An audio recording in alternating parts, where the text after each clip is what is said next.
வணக்கம். இன்றைக்கி நம்ம பிஸ்னஸ் பேசலாம் நிகழ்ச்சி மூலிமா 2 மிகப்பெரிய சோஷியல் ஆண்டர்ப்ரனர்ஸை நம்ம பார்க்க போகிறோம்.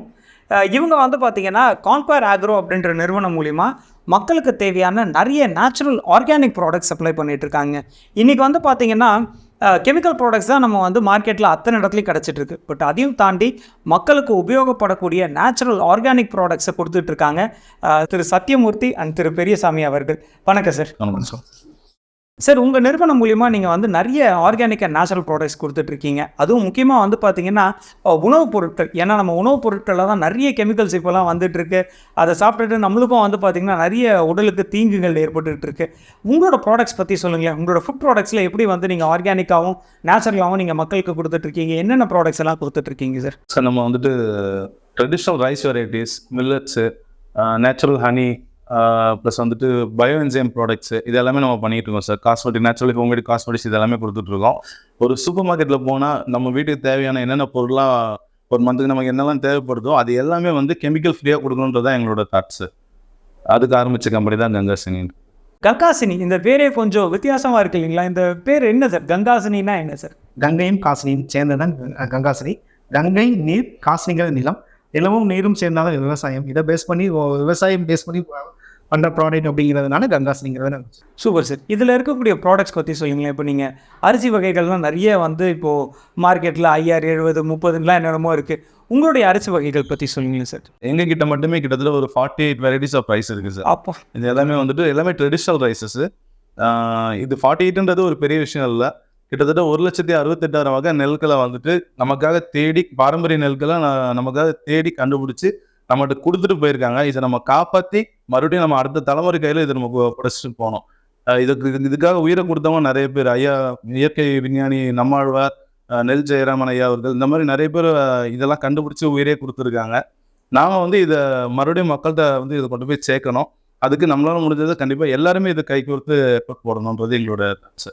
இந்த அரிசியில் பார்த்தீங்கன்னா கருப்பு கவனின்னு சொன்னால் இன்றைக்கி மேக்ஸிமம் எல்லாருக்குமே தெரியக்கூடிய ஒரு அரிசியாக இருக்குது. ஆனால் அதை தாண்டி இருக்கிற அரிசிகள் கருப்பு கவனி, காட்டியானம், மாப்பிள சம்பா, பூங்கார், நெய் கிச்சடி, ஆத்தூர் கிச்சடி, தூயமல்லி, சிவன் சம்பா, சேலம் சன்னா, இன்னும் சொல்லிக்கிட்டே போகலாம், இலுப்பைப்பூ சம்பா. இந்த மாதிரி ஒரு அரிசியும் ஒரு மெடிசன் சார். இது எல்லாமே நம்ம சாப்பிட்டுட்டு இருக்க அந்த ஒயிட் ரைஸில் நம்ம சாப்பிட்ற சாப்பாட்டில் உயிர் சக்தி இருக்கணும் சார். அந்த சாப்பாட்டில் உயிர் சக்தி இருந்தால் தான் நம்ம சாப்பிட்ற சாப்பாடு உடம்புக்கு நமக்கு அதுலேருந்து சத்து கிடைக்கும். நாம் வெறும் அந்த ஒயிட் ரைஸ், ஒயிட் சுகர், இந்த மாதிரி வெறும் சக்கையை தான் நம்ம சாப்பிட்டுக்கிட்டு இருக்கோம். இதனால் எந்த ஒரு பயனும் கிடையாது. உடம்புல ஃபேட்டை தவிர எதுவுமே ஏற போகிறது கிடையாது. இந்த மாதிரி அரிசி வகைகள்லாம் இயற்கை உரங்களால் மட்டும்தான் இதை பண்ண முடியும். நம்ம செயற்கை உரங்கள் அக்செப்ட் பண்ணாது. இது மூலமா நம்ம இந்த அரிசிகள் நம்ம சாப்பிடும் போது இதில் உயிர் சக்தி இருக்கும். கருப்பு கவனி எடுத்தாச்சுன்னா இன்றைக்கி சுகர்ன்றது ஒரு அந்த டிசீஸை ஆக்கி வச்சிருக்காங்க. இது ஒரு இன்சுலின் குறைபாடு உடம்புல. கருப்பு கவனி அரிசி நம்ம தொடர்ந்து எடுத்துக்கும் போது இன்சுலின் பேலன்ஸ் ஆகும். காட்டியானம், அந்த நீரிழிவு நோயால் வரக்கூடிய பிரச்சனை எல்லாத்துக்குமே சுகருக்காகவும் ரொம்ப பெரிய ஒரு மெடிசன். அது மெடிசன் மட்டும் சொல்றதை விட இயற்கையான ருசியை நம்ம உணர ஆரம்பிச்சிட்டோம் அப்படின்னா நமக்கு வேற எந்த ருசியுமே. நீங்களே ஒரு ஒயிட் சுகர் ரெகுலராக சாப்பிட்டு பாருங்க. சாப்பிட்டுட்டு ஒரு 2 மந்த் நீங்கள் ஒரு 48 டேஸ் ஒயிட் சுகர் சாப்பிட்டுட்டு, அதுக்கப்புறம் நாட்டு சக்கரை சாப்பிட்டுட்டு அதுக்கப்புறம் நீங்கள் ஒயிட் சுகர் சாப்பிட்டு பாருங்க. உங்களுக்கு அது உடம்பு ஏற்றுக்க, நம்ம உடம்பே அதை அக்செப்ட் பண்ணாது. இந்த அரிசியில் இருக்க ருசி அதில் கிடையாது. இதுதான் உண்மையான ருசி. இதை நம்ம பிள்ளைங்களுக்கு, அடுத்த தலைமுறைக்கு நம்ம சரியாக சொல்லி கொடுத்து சரியாக சொல்லிக் கொடுத்து இதை கொண்டு போய் அவங்கள்ட்ட நம்ம சேர்க்கணுன்றது நம்ம அந்த கட்டாயத்திலையும் அந்த கடமையிலும் நம்ம இருக்கிறோம். மாப்பிள்ளை சம்பா அரிசின்னு எடுத்துக்கிட்டோம்னா ஆண்கள் சாப்பிட வேண்டிய அரிசி. அந்த காலத்தில் மாப்பிள்ளைக்கு கல்யாணம் ஃபிக்ஸ் பண்ணியாச்சு அப்படின்னாலே மாப்பிள்ளை சம்பா அரிசியை கொடுக்க ஆரம்பிச்சிடும். அதாவது அது பெரிய மாப்பிள்ளை சம்பான்னு சொன்னாங்க. கல்லை தூக்கணும், காலை அடக்கணும், இதெல்லாம் சொல்லுவாங்க. மாப்பிள்ளை சம்பா ஆண்களுக்கான அரிசி, பூங்கார் பெண்களுக்கான அரிசி. இன்னைக்கு எங்கே பார்த்தாலும் பிசிஓடி கம்ப்ளைண்ட், அது இதுன்னு சொல்லி ஏகப்பட்ட தைராய்டு, அது ஏகப்பட்ட பிரச்சனைக்கு, உடம்புல அந்த கர்ப்பப்பை பிரச்சனைகளுக்கு எல்லாத்துக்குமே க்யூராக ஒரு என்ன சொல்றது, ஒரு மெடிசனாக இருக்கக்கூடியது பூங்கார் அரிசி. இது மூலமா ஒரு மெடிசன்ஸ் நம்ம எடுத்துக்கும் போது அது மூலமா சைடு எஃபெக்ட்ஸ் நிறைய இருக்கு. ஒரு பிரச்சனையை தீக்குதான், ஆனால் அடுத்த பிரச்சனை புதுசாக உண்டாக்கிற மாதிரி தான் இருக்கு. ஆனால் நம்ம இயற்கையாக நம்ம உணவு பழக்கங்களை கரெக்டாக எடுத்துக்கிட்டோம் அப்படின்னா நெக்ஸ்ட் அடுத்த பிரச்சனை வராது. இலுப்பைப்பூ சம்பா பார்த்தீங்கன்னா வாதத்துக்கு அவ்வளோ நல்லது. முட்டி வலி, கால் வலி, உட்கார முடியல, எந்திக்கும் போது இதெல்லாம் இலுப்பைப்பூ சம்பா ரெகுலராக ஒரு 48 டேஸ் நம்ம சாப்பிட்டோம் அப்படின்னாலே நமக்கு அந்த சேஞ்சஸ் தெரிய ஆரம்பிச்சிடும். இந்த மாதிரி ஒரு அரிசியும் அவ்வளோ விஷயங்கள் இருக்குது. ரத்தசாலி, குள்ளக்காரு, குடல் வாழை, இந்த மாதிரி நிறைய அரிசிகள் இருக்குது. இது எல்லாத்தையும் நம்ம விட்டுறக்கூடாது. அடுத்த ஜென்ரேஷனுக்கு கொடுத்துட்டு போகணும். அதுக்கு எல்லாரும் கண்டிப்பாக சப்போர்ட் பண்ணணுன்றது எங்கள் தாட்ஸ். கண்டிப்பாக சார், பெரிய நோபல் காஸாக இருக்குது. எப்படி சார் இந்த ஒரு தொழில் எப்படி நீங்கள் உங்களுடைய ப்ரொஃபஷனாக நீங்கள் தேர்ந்தெடுத்திருக்கீங்க? இப்போ பொதுவாக வந்து பார்த்தீங்கன்னா, இப்போ மார்க்கெட்டில் இருக்கிறது வந்து நிறைய கெமிக்கல் பேஸ்டு ப்ராடக்ட்ஸ் இருக்குது.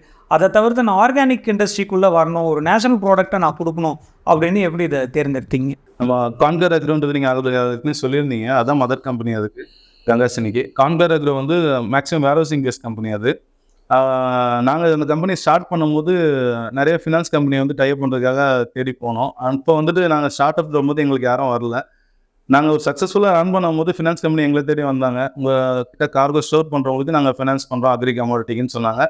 நாங்கள் அதை டீல் பண்ணும்போது ஆனால் ஃபார்மர்ஸ்க்கு மட்டும் தான் கொடுப்போன்னு சொன்னாங்க. எங்கிட்ட இம்போர்ட்டர் ஸ்டேட்டஸாக இருந்தாங்க, ஃபார்மர்ஸ் இல்லை.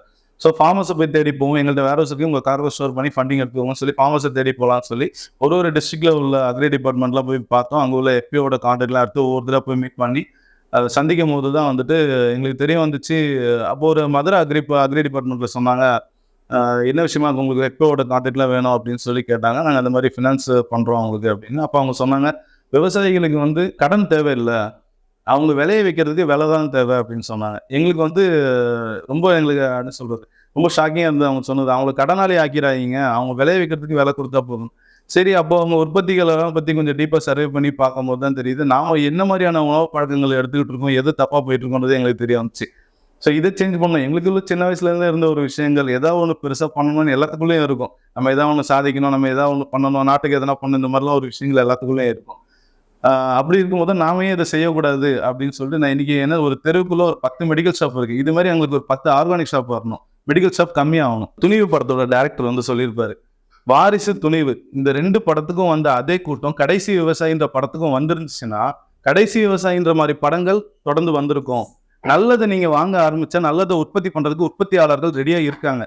நாம் நல்லதை வாங்குறதுக்கு இல்லை. நாம் இன்னும் ஒயிட் ரைஸ் சாப்பிட்டுக்கிட்டு இன்னமும் தப்பான பாதையில் தான் நம்ம போய்கிட்டு இருக்கோம். நம்ம சரியாக வாங்க ஆரம்பித்தோம், சரியாக சாப்பிட இது பண்ண ஆரம்பித்தோம், உற்பத்தியாளருக்கு அதை உற்பத்தி பண்ண ரெடியாக இருக்காங்க. இன்றைக்கி வந்து இந்த மாதிரி ட்ரெடிஷ்னல் ரைஸை உற்பத்தி பண்ணுறது எல்லாராலையும் பண்ண முடியல.